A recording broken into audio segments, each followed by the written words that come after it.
This is a step-by-step daily checklist to help you go from zero to $25,000 a month with your AA business. I broke it down into 4 phases, and each phase has 3 simple steps. Full disclosure, even though it took me weeks to put this checklist together, this is a very simplified video version of this step-by-step checklist. I believe that simplicity trumps everything, and I'd rather you watch this video and take very simple action and keep taking it than watch yet another video and never get anywhere. This is why we're gonna focus here on the first phase, figuring out the problem, testing our ideas, and landing your first client. The goal in the first phase is to land your first client, get your first $1,000. Now, the reason we do that is because getting your first $1,000 shatters a lot of limiting beliefs. If you come from a background of 9 to 5, it is very hard to fathom the idea that somebody is going to pay you money. But it's that first $1,000 that allows you to break the ceiling and show you that anything is possible. Now, any business makes money because people pay you to fix their problems. Whether you're buying a supplement online, whether you're buying a workout clothes, you're buying it because you have a problem that needs fixing. And so starting a business is no different. What you will be doing is you will be fixing other business problems. Now, there are 4 key problems.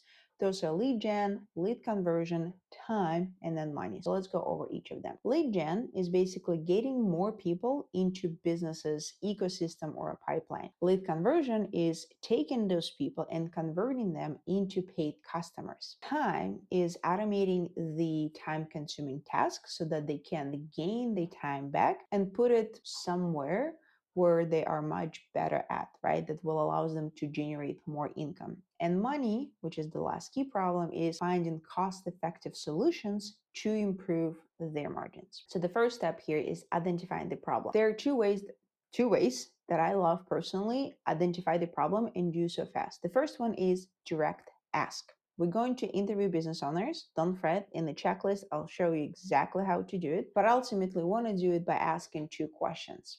The first one is, what's the biggest bottleneck in your business right now? And the second one is, if you could automate one thing, what would that be? The reason I love this question is because ultimately business owners tell you, I am looking for X automation. And so okay, I can tell them this. The second way is what I call Reddit mining. So you're gonna go to Reddit, find different subreddits, and you'll see business owners either complaining about certain problems or maybe even asking for a solution for certain problems. Once we identify potential problems, we have a few ideas. So I could potentially fix this problem, I could potentially fix this problem. So what we're going to do is we're going to sell first and build later. Let me explain what I mean. Most people suggest you build an automation tool system, whatever, before you're going to go and sell it. This is working backwards because ultimately any business you can think of, they started with the idea. Let's sell the idea first, and then we're going to build stuff later. What we're doing here is we're selling an idea. We are going to identify if there is even any interest before we're going to spend a lot of time and energy and effort into building something that potentially nobody's going to buy. So we're going to do that through what is called initial value proposition. Initial value prop allows us to interest validation, right? So validate the interest. We're going to basically take an idea, which is the hypothesis of the value that your idea sort of provides. We're going to start building rapport with clients. You'll see why it's important in the next phases. We're also getting market feedback. We're gauging interest before we build anything, before we put any time and effort. And lastly, it allows us for a speedy move forward. Once you identified your problem, once you have a few ideas, now it's time to start landing your first client. We can do it through 3 things. We can go to Upwork, which is, go where demand is at. You don't really need to think too much. Just, apply as much as you can, to as many potential gigs as possible. Second, which is my preferred, which is what I've used a lot of the times, what I call A to Z method, which is leveraging your network. Ultimately, this is how I got my very first client way back when in 2020, when I started freelancing freelance copywriting. And then it's the same thing that my clients still use. I mean, Sarah here. The name of the game here is to land one client. It doesn't matter if it's gonna get from the very first person you reach out or from the 100th person you reach out. The goal here is to land your first client to get your first $1,000.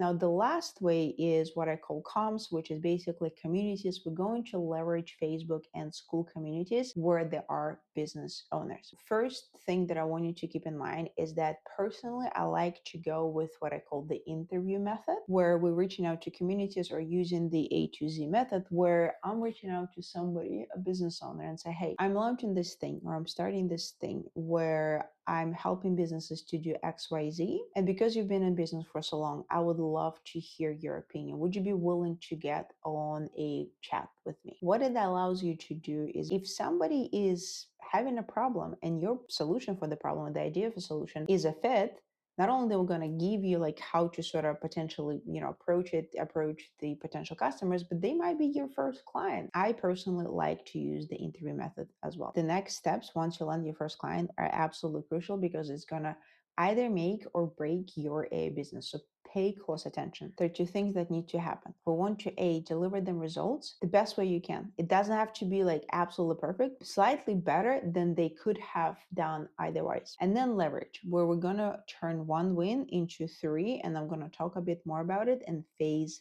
number 2. But the daily mantra here is take action, get feedback, adjust, and repeat. Now, full checklist. I would love to give you the checklist. So there are going to be 5 numbers hidden in this video. Once you get all 5, I want you to DM me on Instagram. I'll put the link down below. Send me that number and I'm going to give you the checklist. So we've gone through the problem. We've tested a few ideas. We'll land in the client. The next phase is upsell, optimize, repeat, which is phase number 2. So the goal here is to increase the proof and also build up the pipeline. And I'll show you how we're going to do it. The number here in the scavenger farm is 1. The principle of any business is that it is much easier to get a customer to repeat purchase than get a new client. And so knowing that, what we're going to do is we're going to upsell an existing client where we're going to identify a much bigger problem or a different problem, and we're going to upsell them the service. So let me show you. For example, let's say the first problem that you're fixing for the business is cash flow. Let's say it's, reactivation, lead reactivation. This is what I do. And you get charged, $1,500 for that thing. Now, once you fix that problem, a few ways you can go, but let's say you identified that they actually have a very slow response rate. And so you know that once you increase that, it's going to completely change the business or at least, improve their conversion and lead gen. So you now can upsell for $2,500 another automation. And then from there, you identify that there's maybe a conversion issue. So then you upsell another automation for $3,500. So now you have done $7,500 total from just one client. You've literally now moved to the phase 3 with just one client. That is the beauty of upselling. Now, the name of the game of AA business is 2 things: results and leverage. Any business, but specifically with AA business. Results, as I mentioned, we strive to get the best results we can, but the leverage, we turn 3 wins and 1 win into 3, where we get a testimonial, a referral, and a case study. When we optimize, we want to optimize your IVP and your prices. So let me kind of walk you through all of them. When I say optimize your IVP, here's what I mean. The more people, aka prospects, you speak, the better and more data you get. The better data you get, the better understanding of the problem that your potential clients might have. By the way, here is the second number 9. Now, the better the problem UP is, the better offer. And the better offer, the better money you can make. Ultimately, remember, each phase is built upon the previous one. We're doing phase 1 and phase 2 when we're optimizing IVP, which allows us to crush the phase number 3, and that allows us to crush the phase number 4, and you will see. So now, when it comes to optimizing the prices, first thing is, why do you even do it? You are actually adding value to the business, so it makes sense that you will increase your prices. Now, to help you understand the price increase, there are 3 things that are usually base of my pricing, and I'm going to walk you through all of them. So the first one is ROI. So you always want to do the math for the prospect. You want to calculate the return on investment. Let's say you're working with a client who charges, let's say, $5,000 for their service. So with you, without them, $5,000 each. The conversion rate is 20%, whether with or without you. The number of leads, they get 5 leads a week. But with your services, they get 10 leads a week because we know that their conversion percentage is 20%, which means that out of those 5 people that they only get one paid client. But because you getting them 10 people, now they get 2 people, right? They get 2 paid clients, which basically means that every week without you, they were generating $5,000, but with you, they generate $10,000. They went from $20,000 to $40,000. You double their revenue. For every, let's say you charge $5,000 for that service, which means that they're getting $20,000 in return, which is a 4x. For a business owner, like they're going to be stupid to not actually invest in you. Now, another thing that I love to optimize my prices to is what I call time value. I love to ask, decision maker, how much do they think 1 hour of the time worth? And then I do the math for them. So let me give you the example. Let's say they say, well, 1 hour costs, like $100. Great. Then I ask, okay, well, how many hours do you usually dedicate to a boring task? Well, they say 20 hours a week. Perfect. Now let's do the math. 20 hours times 100 equals $2,000 a week that they lose on doing that boring task, which means that every month they're losing $8,000. So now let's say you say, okay, what if I could automate those 20 hours and I can do that for only $4,000? Not only do they gain 20 hours, but they also save $4,000.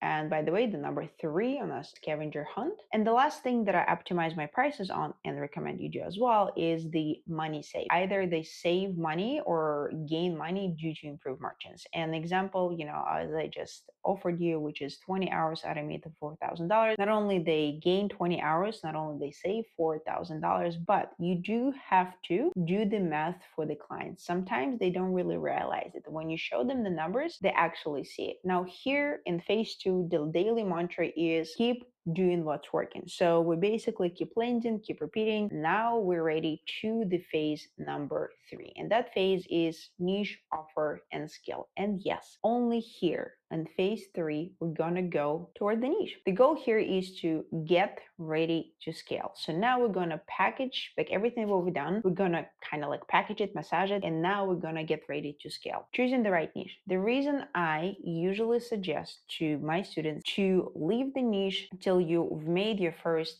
$1,000, $2,000, $5,000 is because a lot of people get stuck on choosing the right niche. Now, sometimes my students want to know the niche right away and I help them figure that out. That being said, if you're one of those people who just trying to choose the niche and you're kind of stuck on it and you're going back and forth and because of that you're stuck, get your first win, 1,000, 5,000, like deliver a few automations and then you can sit down and figure out how to choose the right niche. That being said, there are 3 criteria I personally look at. First one is TAM, then there's HT and the revenue. So let's go over each of them. Now, TAM stands for total addressable market, which basically means we're looking at 2 things. Are there enough businesses around and are there enough customers for the business? Now, I'm going to give you an example of a barbershops. Are there enough barbershops around? Absolutely. Are there enough customers for barbershops? Yes, plenty. I mean, the hair grows, period, end of story. That being said, do barbershops offer high ticket offer? What is a high ticket offer? Well, ultimately it's, any service that charges 2, 3, 4, 5, and plus $1,000. Barbershops, I don't recall them charging any more than $1,000, maybe $2,000. So ultimately would not be the right niche to scale. And lastly is the revenue. I'm looking at 1 mil to 5 mil at least. I work with businesses who were making $500,000 to $700,000. I cannot say that they're bad businesses or you shouldn't work with them at all. When you're just starting out, sure, that's fine. That's what I did. But you have to keep in mind, but usually those businesses, it's a one person sort of show, one man or one woman. They do a lot of things. Yes, you're saving them time a lot of the times, but for them, it's like this tug of war when they understanding the need to pay money, but also they kind of sort of don't want to. And so they're in this survival mode. And a lot of the times they end up being nightmare clients. So not great for the scaling of your AA business, but perfectly fine when you are in the phase number 2 between $1,000 to $5,000 when you're trying to land clients. Step number 2 is irresistible offer. Contrary to popular belief, irresistible offer is not your AA system or tool or automation. It is not your guarantee, and it's certainly not your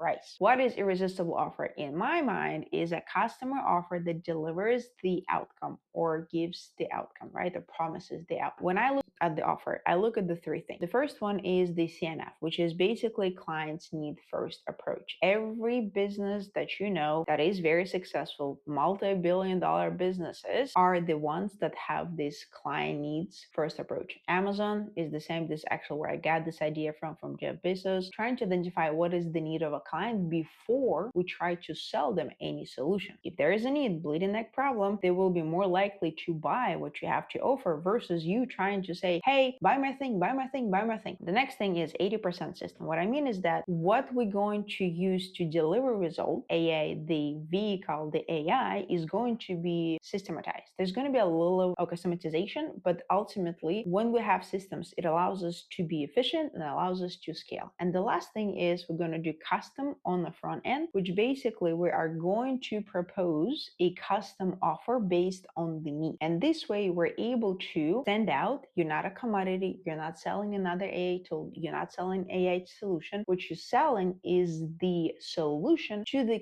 customer's problem. And because of that, you stand out. You can charge way more and great times for you. Step number 3 is before you're ready to scale, it's time to start improving your skills. So there are four key skills that you'll need in this particular business: the sales, the ads, the marketing, and branding. So the sales will want to improve your conversion rates because ultimately it allows you to increase your revenue. Ads, knowing how to get traffic at a lowest cost possible is the lifesaver when you try to scale. With marketing, knowing the basics will allow you to get more leads and it's going to be a complete breeze. And branding, yes, branding. Here's the thing: the higher the price you want to charge, the deeper your relationship with the decision maker has to be. Every time I personally charged $10,000, $15,000, $20,000, even $25,000, the relationship with decision maker was really, really deep. But it only happened because I was building the brand. People knew of me, people knew me, and because of that, for me, scaling my business was not an issue.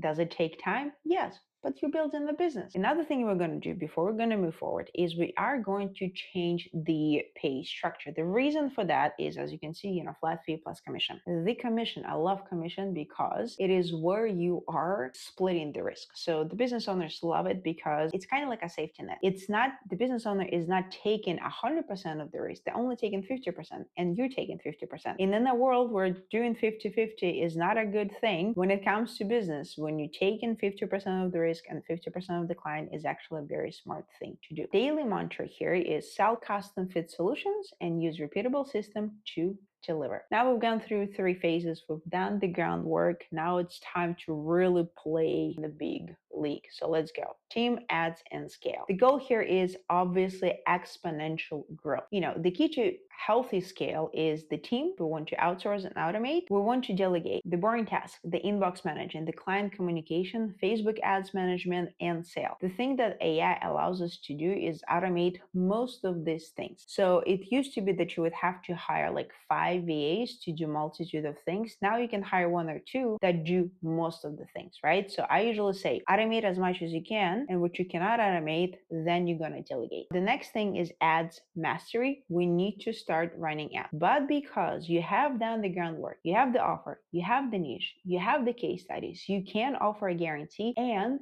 you have the budget. Now you don't need to throw spaghetti at the wall, try to figure out and see what's working, literally lose money because you didn't even know if the offer and idea and the niche is actually a good one. You're now putting money in and you're getting money back. That's how ads are working once you know offer, niche, and case studies and stuff like that. The next thing is we're going to do is we're going to now work with the yearly contracts. We're going to secure clients long term. We will have to stop chasing clients, which is great. We will be able to deliver much better results because the longer you work with clients, the better results you can have, and then the more referrals you can get. And this way, you're kind of covering all the bases. You're running ads, you have your branding, right? You're building kind of like the know, like, and trust, and you're also getting referrals. Ultimately, your pipeline constantly growing, so your client roster is also expanding. And this time, what you're doing is you position yourself as either revenue growth partner or like growth architect, whatever you want to call it. And lastly, ultimately we're going to get more money. We're going to have a much better deal structure. The way that I look at it is now we're going to do this. We're going to do a setup fee where you basically it covers all and any outsourcing and tools, the monthly revenue, which covers monthly expenses plus your skill stacking, and then commission. This is where the rewards for results, but also real money maker, but also allows the business owner take only 50% of the risk, which is again a very smart move. Now, the last thing here is the mindset change. It is time to think like a CEO. It's time to think like somebody who invests, who hires out, who automates, tests, tries, fails, and learns, because you are in the big league right now. You are a business owner, and it's never going to be always up. It's going to be up and down, up and down. Quite often, I talk to my students and clients and I say, listen, just like with losing weight, sometimes you're going to go down and then you're going to go up and then you're going to go down, going to go up. But ultimately, for you, right, like you go up and down, the growth, right, we're not looking at all of the downs, all of the ups. We're basically connecting the dots with the ups, and that's how you grow. There's going to be stuff there, but ultimately, the mindset is what's going to help you go as fast as you can. And now we've got the number 9, and also I'm going to give you the last number, which is number